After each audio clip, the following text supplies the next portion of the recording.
Ciao a tutti ragazzi e benvenuti in questo nuovo video. Oggi voglio parlarvi della boa e segnasub, in particolare della mia, perché ho ricevuto vari messaggi nei video e anche personali perché hanno visto le varie modifiche che ho fatto e volevano sapere come mai le ho fatte e come farle. E niente, io normalmente non uso plancette, non uso boe particolari, ma questa semplice gonfiabile perché personalmente è un mio pensiero, la reputo diciamo la più visibile in mare, anche con mare formato, con ondine, non rimane mai sotto l'onda e si riesce a vedere anche a distanza. Questo l'ho provato tantissime volte, quindi preferisco più avere un qualcosa magari di meno pratico di una plancetta, però la sicurezza per me è importante, visto che anni fa ci sono andato vicino con un incidente in mare. Le modifiche che ho fatto, allora questo chiaramente è un pallone classico gonfiabile con la bandierina anche lei che si gonfia. Io ho fatto nient'altro che creare una gabbia, quindi una rete con il cordino che danno in dotazione quando uno acquista la boa.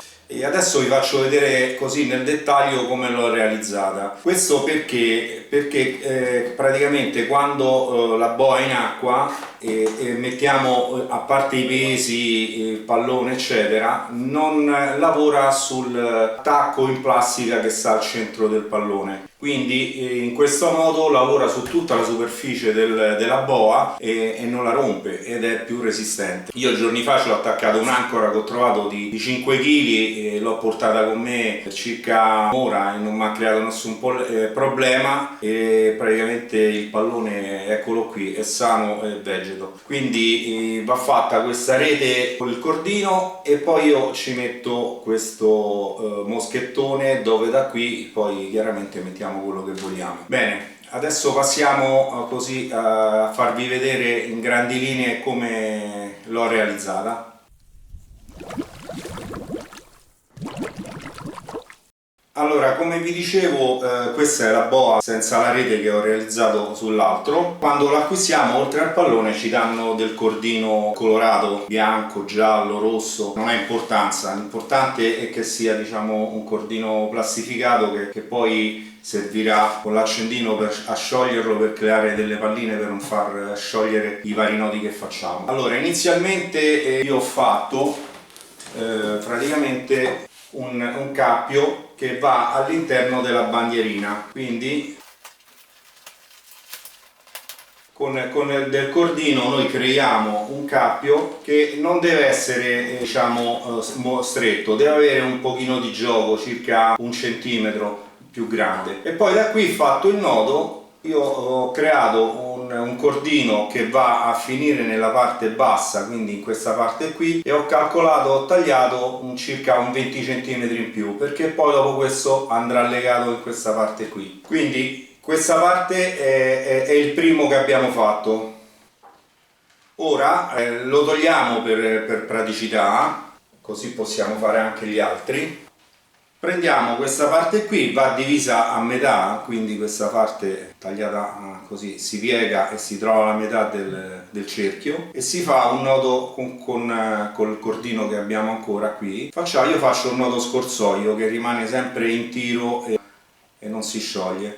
Quindi pratico questo nodo qui nella parte finale qui, un paio di giri vanno bene perché sennò viene troppo grande, cerchiamo di farlo piccolo e poi andiamo a strozzare in questo modo il cordino. Ripetiamo, adesso presa la misura del primo, andiamo qui e si taglia in questa posizione la stessa lunghezza e quindi è il secondo. Dopodiché facciamo la stessa cosa con gli altri due lati, quindi va ripiegato al centro, quindi va messo così all'altra metà, e non facciamo altro che fare la stessa cosa, quindi stesso nodo da questa parte e stesso nodo dall'altra. Adesso a questo punto abbiamo 4 cordini che vanno a scendere e si possono legare qua sotto. Bene.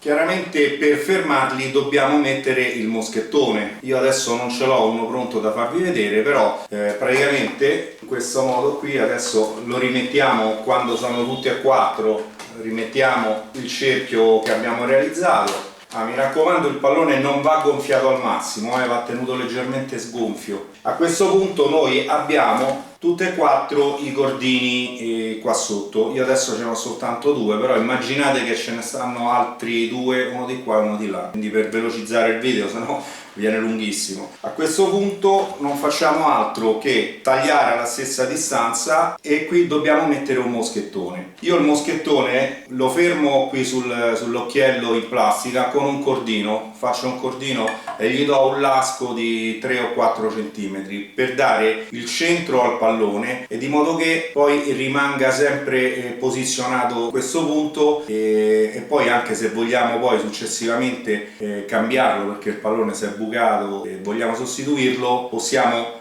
tagliare qui il cordino, smontare la gabbia perché una volta che il pallone è sgonfio si può togliere la rete senza problemi. Quindi una volta messo il moschettone qui si fanno i nodi e si cerca di dargli un paio di centimetri sotto di distanza, ecco, si dovrebbe vedere. Una volta fatti tutti e quattro i lacci laterali, io poi sono passato a questi orizzontali, quindi praticamente sempre con lo stesso cordino tagliato, non faccio altro che fare praticamente man mano durante la rete creo un cordino sulla parte della cucitura qui, quindi un cerchio con il cordino qui, lo lego e poi ne creo un altro qua sotto e lo vado a bloccare con i nodi in questa parte qui, quindi mano a mano che vado avanti qui creo il nodo, proseguo con l'altro cordino, creo il nodo e stessa cosa con quindi 4 nodi e già così iniziamo con la parte sopra. Poi facciamo la stessa cosa con la parte sotto, quindi creiamo un altro anello e man mano facciamo i nodi sempre su questi 4 che io ho preparato inizialmente e così abbiamo la gabbia con i 4 e i 2 laterali. Adesso dobbiamo rinforzare anche questa parte sotto. A questo punto io praticamente passo agli altri, quindi suddivido ancora in altre 4 parti il pallone. A questo punto parto nella parte tra i 2 nodi, al centro mi metto e posiziono un altro cordino che a sua volta lo lego qui sull'anello quello piccolo sotto la boa, poi successivamente faccio un nodo, lo lego su questo, lo lego successivamente a quest'altro fino ad arrivare a fermarlo sul moschettone. Quindi quando il lavoro è finito avremo una sorta di gabbia, sembra una sorta di ragnatela sul pallone, però vi garantisco che una volta fatto e posizionati bene, quindi non stringere troppo perché poi dopo viene un po' storto, ok, si cerca man mano con i nodi di regolarlo e adesso vi faccio vedere i nodi come sono venuti e il pallone come è finito da vicino. Allora, questo è il pallone, quello che ho terminato poco tempo fa e ne ho un altro, quello che ci pesco normalmente. Allora, come vi avevo detto, al lavoro finito vengono questi nodi qui, uno vicino all'altro, dopo i 4 ne vengono altri 4, quindi in totale sono 8. Questo è il cordino intorno che viene fermato con i nodini, si dovrebbe vedere. Quest'altra parte qui, stessa cosa, quindi ho creato altri nodi in questa parte qui e poi il tutto è stato fermato sul moschettone, quindi a questo punto il moschettone tira non sull'occhiello nero questo, ma praticamente tira direttamente sui cordini, quindi noi possiamo mettere qualsiasi peso, qualsiasi cosa, attaccare sotto, fucili, borracce, quindi possiamo mettere anche più moschettoni direttamente su questa parte e il pallone non ha nessun tipo di problema. Io mi trovo benissimo, lo uso ormai da forse 30 anni questo sistema e uso sempre questa boa, quindi non mi crea nessunissimo problema. Ragazzi, ho detto tutto, spero di essere stato utile con questo video e di avervi tolto tutti i dubbi. Niente, continuate a seguirmi sul mio canale, se non siete iscritti fatelo, a me fa piacere, c'è una campanellina in alto a destra, se la cliccate arriveranno le notifiche e niente, ci sentiamo presto e al prossimo video.